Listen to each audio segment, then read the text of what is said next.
जय हिंद बच्चों, कैसे हैं आप सब। आशा करती हूँ सब खूब स्वस्थ और मस्त होंगे और खूब मन लगा के पढ़ाई कर रहे होंगे। बच्चों, आपका फाइनल टर्म का एग्ज़ाम आने ही वाला है और पर मंथ आपके हर तीसरे दूसरे महीने में आपके एग्ज़ाम स्कूल में भी टेस्ट होते होंगे, तो आपका पढ़ाई तो निरंतर जारी ही होगा। तो देखिए बच्चों, आप जो इस तरह निरंतर पढ़ रहे हैं ना, आपको काफ़ी बेनिफिट होगा। बहुत आपके परिश्रम का फल आपको अवश्य मिलेगा और जब आप अच्छे अंकों से सफल होंगे ना, तो आपके माता पिता के जो चेहरे पर चमक होगी उसकी कल्पना आप करते हुए निरंतर पढ़ते रहिए। तो आइए बच्चों, इस निरंतरता के साथ हम आज फिर जुड़ते हैं। आपके जो जयशंकर प्रसाद चैप्टर 3 का जो जयशंकर प्रसाद के आत्मकथा को हम पढ़ेंगे। हमने जीवन परिचय, उनके जीवन परिचय को हमने जान लिया है, प्लस आत्मकथा को के भावार्थों को हमने समझ लिया है। अब आइए बच्चों, उनसे संबंधित हम क्वेश्चन को देखते हैं। अगर आपने पिछला वीडियो नहीं देखा है तो उसको अवश्य देख लें, वो प्लेलिस्ट में सब चीज़ प्रोवाइड है आपको। आप निरंतर वीडियो को देखते हुए, व्याख्या को समझते हुए फिर क्वेश्चन को हल करेंगे तो काफ़ी चीज़ें क्लियर होंगी। और ये जो क्वेश्चन है ना बच्चों, सेम इसी प्रकार से आपके एग्ज़ाम में बनेंगे, तो इसलिए इस पर फोकस कीजिएगा और आपको हो सके तो इसको कॉपी में भी उतारिएगा। कॉपी में उतार के और उसको निरंतर रिवीजन करते रहिएगा। बस यही सब आपके एग्ज़ाम में बनेंगे। हो सकता है इसमें से भी एक क्वेश्चन आपके एग्ज़ाम में आ ही जाए। तो बच्चों एकदम रेडी रहिए, आप एग्ज़ाम के लिए निरंतरता बनाए रखिए। तो आइए बच्चों, अब हम क्वेश्चन नंबर 1 की ओर चलते हैं और देखते हैं कि आपका ये क्वेश्चन नंबर 1 क्या कह रहा है। तो देखिए बच्चों, क्वेश्चन नंबर 1, कवि आत्मकथा लिखने से क्यों बचना चाहते थे। देखिए, अब आपने व्याख्या सुना होगा, समझा होगा, तो बहुत आसानी से चीज़ें आपको समझ में आएंगी कि क्यों लिखना चाहते थे। तो देखिए बच्चों, उत्तर में देखिए इसका जो आंसर है, कवि आत्मकथा लिखने से इसलिए बचना चाहते थे क्योंकि उनका जीवन दुखदायी घटनाओं से भरा पड़ा है और अपनी सरलता के कारण उन्होंने कई बार धोखा भी खाया है। वह मजाक का कारण नहीं बनना चाहते थे। उन्हें लगता है कि उनकी आत्मकथा में कुछ रोचक और प्रेरक ऐसी चीज़ नहीं है। तो हमें विश्वास है चीज़ें आपको समझ में आ रही होंगी बच्चों। देख रहे हैं, ये आपका क्वेश्चन आपने देखा, पहला क्वेश्चन कि क्यों नहीं लिखना चाहते थे। क्यों? क्योंकि उनको पूरा जो जीवन था वो दुखदाई था, दुखों से भरा हुआ था और वो चूँकि बहुत सरल स्वभाव के थे, इसलिए उन्होंने कई बार धोखा भी खाया कई क्षेत्रों में। जैसे वो अपनी उनकी जो जिन्हें वो बहुत प्रेम करते थे, उनकी प्रेमिका, उनसे उनका विवाह नहीं हो पाया और तमाम और अभावग्रस्त उनका जीवन रहा। इसलिए वो अब वो कह रहे थे कि हम अपनी आत्मकथा के बारे में क्या लिखें, दुख ही है। कोई सुनेगा तो उसका मजाक उड़ाएगा, हंसी उड़ाएगा, आनंद लेगा।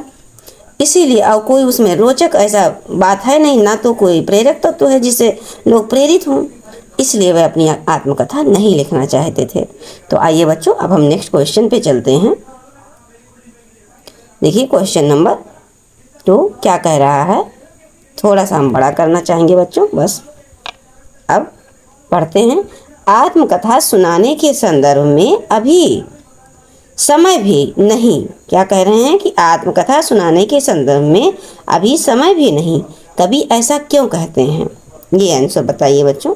तो देखिए बच्चों, कवि के अनुसार उन्हें कोई बड़ी उपलब्धि प्राप्त नहीं है। उनका जीवन संघर्षों से भरा पड़ा है। वो अपने अभावग्रस्त जीवन के दुखों को खुद तक सीमित रखना चाहते हैं, अर्थात वो किसी और को नहीं बताना चाहते। इसीलिए कवि कहते हैं कि उनकी आत्मकथा लिखने का अभी समय नहीं हुआ है। चीज़ें आपको समझ में आ रही होंगी बच्चों। आप व्याख्या को सुन लीजिएगा, आप अच्छे से समझ पाएंगे और ये आपके एग्जाम में इसमें से एक क्वेश्चन बन सकता है, इम्पोर्टेंट है बच्चों। तो आइए यहाँ पर देखिए, स्मृति को पाथेय बनाने से कवि का क्या आशय है। पाथेय बनाने से, पाथेय क्या है बच्चों। तब देखिए, स्मृति को, याद को पाथेय बनाने से कवि का आशय जीवन मार्ग के प्रेरणा से है। कवि ने जो सुख का स्वप्न देखा था वो उसे कभी प्राप्त नहीं हुआ। इसीलिए कवि स्वयं को जीवन यात्रा से थका हुआ मानते हैं और जिस प्रकार पाथेय यात्रा में यात्री को सहारा देता है और आगे बढ़ने की प्रेरणा देता है, ठीक उसी प्रकार स्वप्न में उसके द्वारा देखे गए अर्थात लेखक के द्वारा देखे गए सुख की स्मृति भी कवि को क्या है, जीवन मार्ग में आगे बढ़ने का क्या सहारा देती है बच्चों। तो ये आपको आंसर चीज़ें बहुत अच्छे समझ में आ रही होंगी बच्चों। आइए अब क्वेश्चन नंबर हम लोग एक मिनट बच्चों, ये देखिए ये क्वेश्चन नंबर 3 है। अब आइए क्वेश्चन नंबर 4 पे, इस पे कह रहे हैं भाव को स्पष्ट कीजिए। अब इसी प्रकार से आएगा। अब आप ध्यान से भावार्थ को समझे रहेंगे तो आराम से भाव को लिख पाएंगे। तो देखिए बच्चों, मिला कहाँ वो सुख जिसका मैं स्वप्न देख कर जाग गया, आलिंगन में आते आते मुसक क्या कर जो भाग गया। तो आइए बच्चों, इसका भावार्थ देखिए क्या है। कवि कहना चाहता है कि जिस प्रेम के कवि जिस सपने देख रहे थे, जिस प्रेम के जो कवि हैं सपने देख रहे थे, वो उन्हें कभी प्राप्त नहीं हुआ। उनका जीवन हमेशा उस सुख से वंचित ही रहा। सुख उसके बेहद करीब आते आते उससे दूर चला गया। यही भाव का अर्थ है बच्चों। अब ये चौथे नंबर क्वेश्चन का खा है। दूसरा वो का था, देखिए बच्चों ये का नंबर है, एक बार फिर से देख लीजिए। ये देखिए का नंबर का भावार्थ है। अब यहाँ पर देखिए खा नंबर का भावार्थ हम लोग फिर समझते हैं। जिसके अरुण कपोलों की मतवाली सुंदर छाया में अनुरागनी ऊषा लेती थी निज सुहाग मधुमाया में। देखिए बच्चों, यहाँ पर भावार्थ पूछ रहा है, लेकिन यहाँ पर आपसे अलंकार भी पूछ सकता है। ये पंक्ति देके कहेगा कि बताइए प्रस्तुत पंक्ति में कौन सा अलंकार है। तो आप क्या बताएंगे बच्चों, आप भावार्थ में देखिएगा। पिछली क्लास में हमने आपको यहाँ बताया था कि यहाँ पर अतिशयोक्ति अलंकार है। अतिशयोक्ति क्यों है? क्योंकि यहाँ पर कह रहे हैं कि जो इनकी प्रेमिका के अरुण कपोलों मतलब गाल लाल, अरुण माने लाल, कपोलों अर्थात गाल, और ये होंठ गाल, ये सब की जो मतवाली सुंदर छाया छवि है, वो अनुरागनी उषा, जो प्रातःकालीन उषा होती है, सूर्य की किरणें होती हैं, निज स्वयं सुहाग मधुमाया में मतलब इन्हीं से लेती थी। क्या? लालिमा अपनी जो मॉर्निंग की जो लालिमा होती है सूरज की, वो इन्हीं से, इनके प्रेमिका के गालों से लेती थी। तो क्या ये मतलब अतिशयोक्ति नहीं लग रहा है बच्चों आपको? क्या सूर्य की किरण भी किसी से लालिमा ले सकता है? उसको भी कोई लालिमा देने की क्षमता रख सकता है? तो यहाँ पर अतिशयोक्ति अलंकार होगा बच्चों। तो आइए अब इसके भावार्थों को समझते हैं। उत्तर, इन पंक्तियों में कवि अपनी प्रेसी के सौंदर्य का वर्णन किए हैं। वह कहते हैं कि उनके प्रेसी के गालों की लालिमा इतनी अधिक है कि उषा की लालिमा भी उसके सामने फीकी है, अर्थात उषा की लालिमा भी उससे उनके प्रेमिका से लालिमा लेती हैं। अब आइए बच्चों, ये देखिए क्वेश्चन नंबर 5। उज्ज्वल गाथा कैसे गाऊं मधुर चांदनी रातों की, कथन के माध्यम से कवि क्या कहना चाहते हैं? उज्ज्वल गाथा कैसे गाऊं मधुर चांदनी रातों की, इसके माध्यम से कवि क्या कहना चाहते हैं? तो आइए बच्चों देखिए कि कवि क्या कहना चाहते हैं। उत्तर में देखिए, अपने प्रेयसी के साथ बिताए निजी प्रेम के मधुर और सुख भरे क्षणों को कवि किसी के सामने प्रकट नहीं करना चाहते हैं। चांदनी रातों में बिताए गए सुखदायक क्षण किसी उज्ज्वल गाथा की तरह है। क्या है बच्चों? किसी उज्ज्वल गाथा की तरह है। क्या? जो चांदनी रातों में उन्होंने सुखपूर्वक क्षण बिताए थे, हंसे मुस्कुराए थे, तो वो क्या है? उज्ज्वल गाथा की तरह है। फिर आगे कहते हैं बच्चों कि इन स्मृतियों को वो औरों को बताकर अपना मजाक नहीं उड़ाना चाहते। उन स्मृतियों को वो निजी संपत्ति की तरह अपने तक रखना चाहते हैं।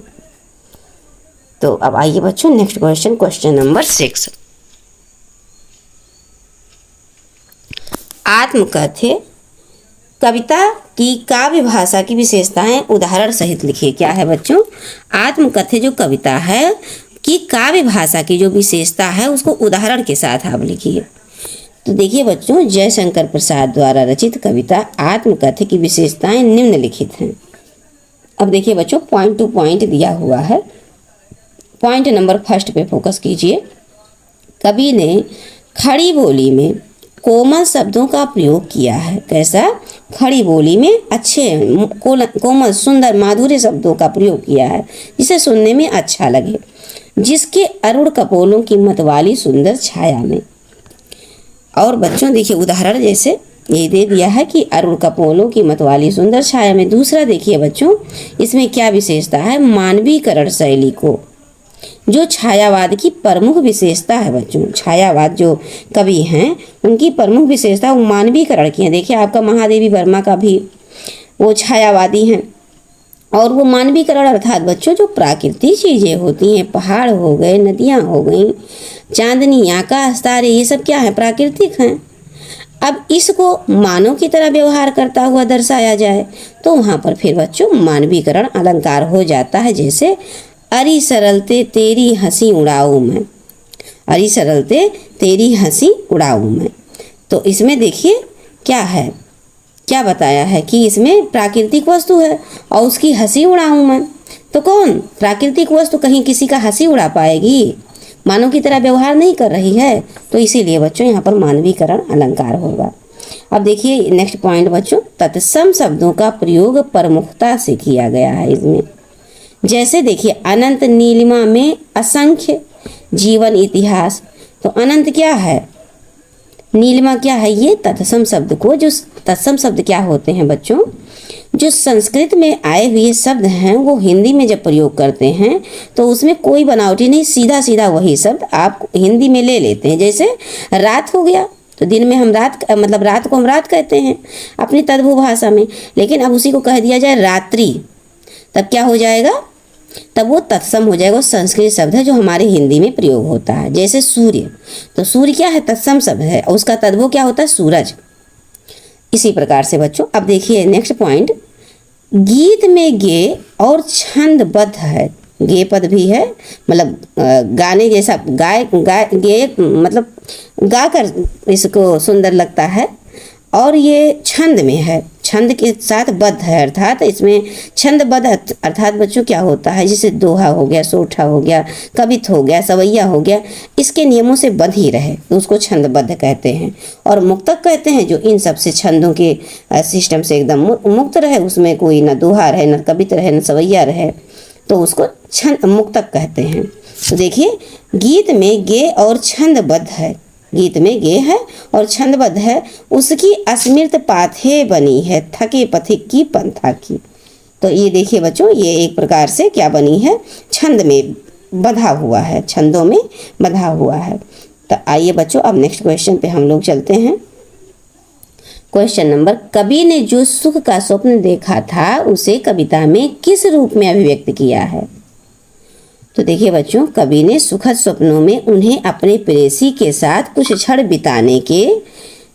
बिताने का मौका मिला और आलिंगन में लेने से पूर्व ही अर्थात गले मिलने से पहले ही प्रेयसी उनसे दूर चली गई। चांदनी रात में प्रेयसी के साथ हुई बातें सदा के लिए दुख में तब्दील हो गई। ये स्वप्न देख रहे थे कि चांदनी रातों में अपने प्रेयसी से मिले हैं, बातें कर रहे हैं, आ रही हैं वो, और ये गले मिलने जा रहे हैं और मिले ही नहीं तो तुरंत इनकी आंखें खुल जाती हैं। तो यही है बच्चों। अब आइए इसमें देख लेते हैं रचना और अभिव्यक्ति।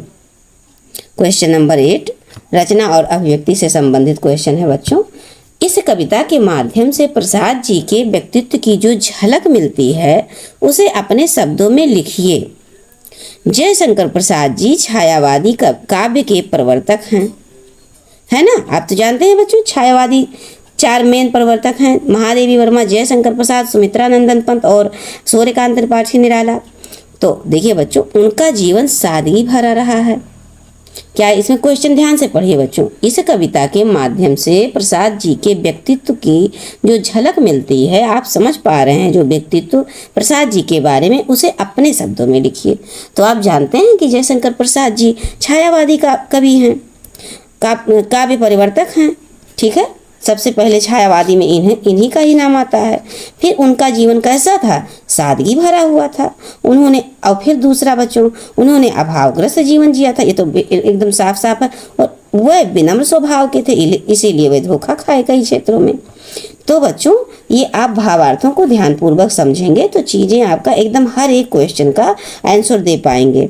और सेम इसी प्रकार क्वेश्चन बनेंगे, इसमें से भी बन सकते हैं, इसलिए आप इसको ध्यानपूर्वक सुन लीजिए और अपनी कॉपी में इसको उतार लीजिए हो सके, क्योंकि लिखने पढ़ने से कतराइए मत बच्चों। जितना अधिक आप लिखेंगे पढ़ेंगे उतना आपको बहुत लाभ होगा। चीज़ें जब याद रहेंगी तो कम समय में आप मैक्सिमम क्वेश्चन कर पाएंगे, क्योंकि जब याद रहेगा तो याद कर उसको सोचने का समय नहीं रहेगा, फटाफट आप लिखते जाएंगे। और जब चीज़ें याद नहीं रहती तो उस पर काफ़ी देर तक सोचना पड़ता है, तो उसमें समय चले जाते हैं। आइए बच्चों, अब हम नेक्स्ट क्वेश्चन पे चलते हैं। ये देखिए, इसका थोड़ा सा यहाँ पर भी है, पहले इसको नहीं समझ लेते हैं। तो यहाँ क्या कह रहे हैं, अब वो उनका जीवन अभावग्रस्त था, बहुत ही सादे सरल स्वभाव के थे और दिखावे नाम की कोई चीज़ उनमें नहीं थी, क्योंकि सादे सहाने व्यक्ति क्या दिखावा नहीं करते, जो हैं सो वही रहते हैं।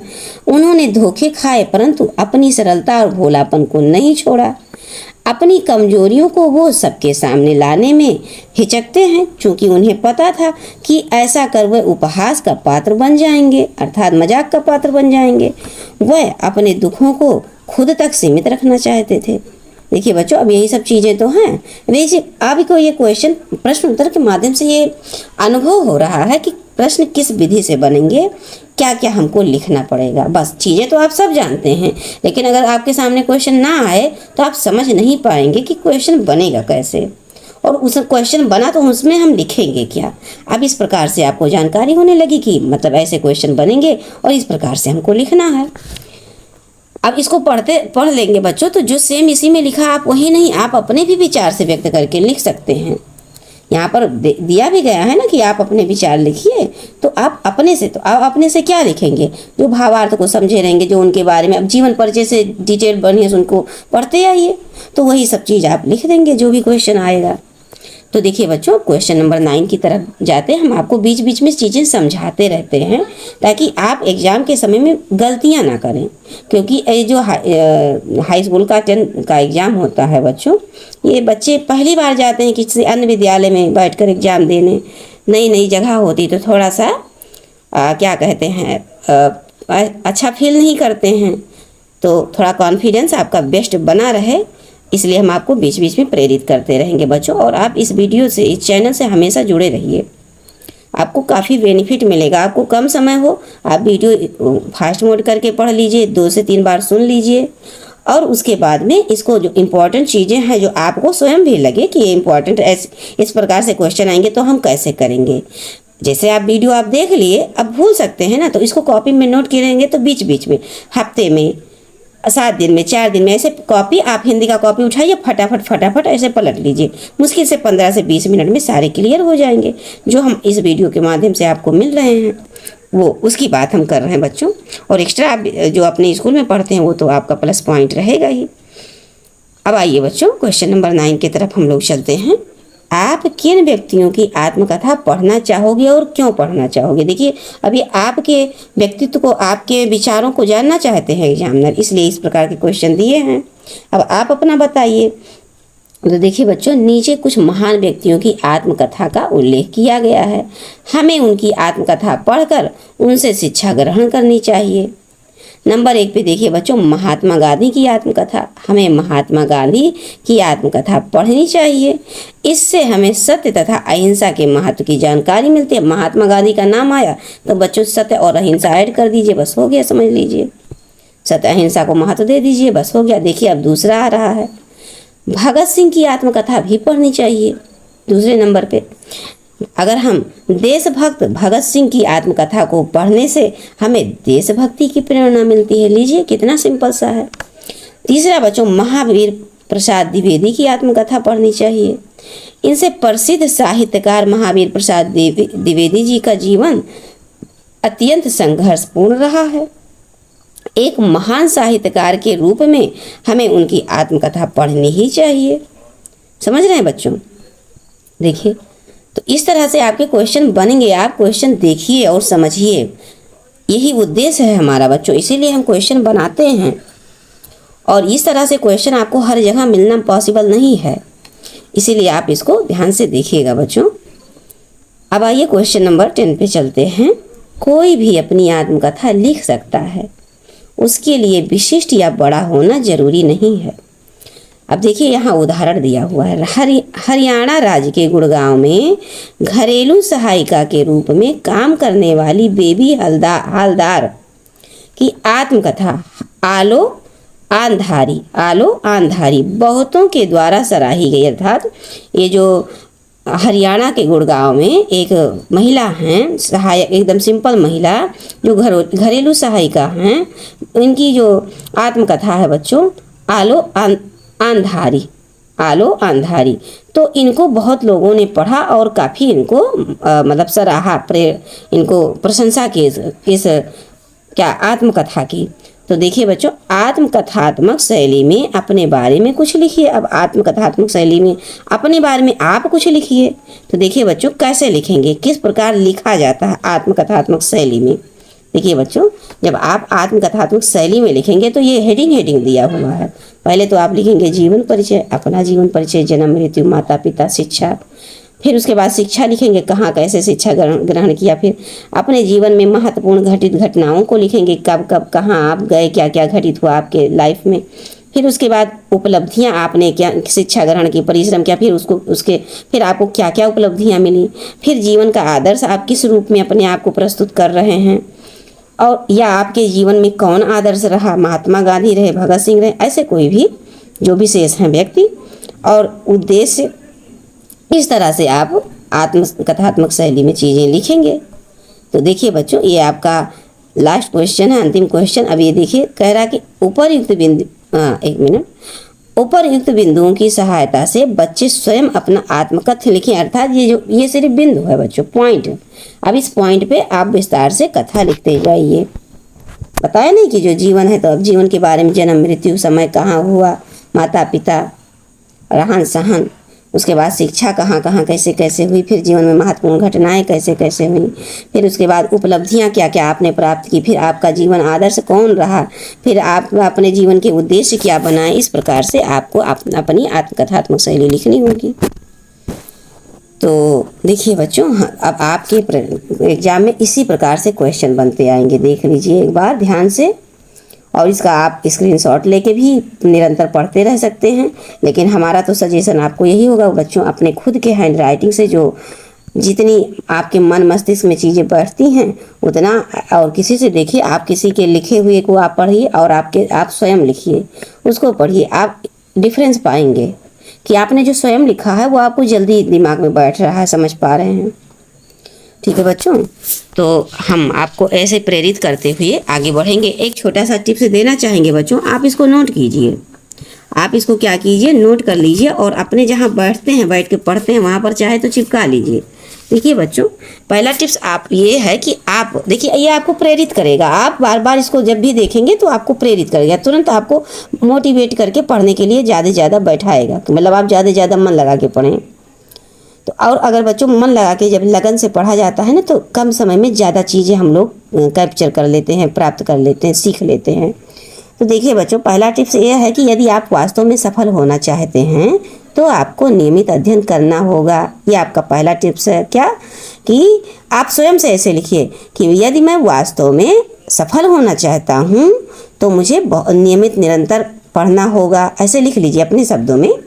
फिर दूसरा जो मोस्ट इम्पॉर्टेंट टिप्स है बच्चों, कि आज के अध्ययन को कल पर टालने की आदत हमें त्यागनी होगी। आप इस तरह से लिखें कि आज के अध्ययन को कल पर टालने की आदत हमें त्याग देनी होगी। फिर आगे कहते हैं कि यदि आप नियमित अध्ययन करेंगे तो क्या होगा। नियमित अध्ययन करने से बच्चों जो परीक्षा का समय होगा उस पर आप एक्स्ट्रा प्रेशर नहीं महसूस करेंगे। एक्स्ट्रा जो प्रेशर माइंड में होता है उसको फील नहीं करेंगे, क्योंकि आप निरंतर पढ़ रहे हैं और आपकी तैयारी काफ़ी क्या कहते हैं प्रभावपूर्ण तरीके से आप तैयारी होती जाएगी और आप एग्ज़ाम में पूरे कॉन्फिडेंस के साथ बैठ पाएंगे। ठीक है बच्चों, तो आप हमको पूरा विश्वास है चीज़ें आप समझ पा रहे होंगे और मेरा ये वीडियो आपको समझ में आ रहा हो बच्चों, तो आप थोड़ा सा कमेंट करके हमको प्रोत्साहित अवश्य करें, क्योंकि आपके एक कमेंट से मुझे दुगना एनर्जी होगा और दुगने एनर्जी से नेक्स्ट क्लास में आपको हम क्लासेस प्रोवाइड करेंगे। हमको भी अच्छा लगेगा कि हाँ हमारा प्रयास बच्चों को अच्छा लग रहा है, बच्चे समझ पा रहे हैं और उनको और आपको ये लग रहा है कि आपके एग्ज़ाम में ज़रा सा भी बच्चों आपको बेनिफिट करे तो आप अन्य बच्चों को अवश्य शेयर करें। और बच्चों, ये हमारा जो लक्ष्य हिंदी क्लासेस चैनल है इसको सब्सक्राइब कर लें और इस वीडियो को लाइक भी करें। तो आइए बच्चों, इन वाक्यों के साथ अब हम इस वीडियो को समाप्त करते हैं और मिलते हैं आपसे नेक्स्ट क्लास में नेक्स्ट लेक्चर के साथ। जय हिंद बच्चों।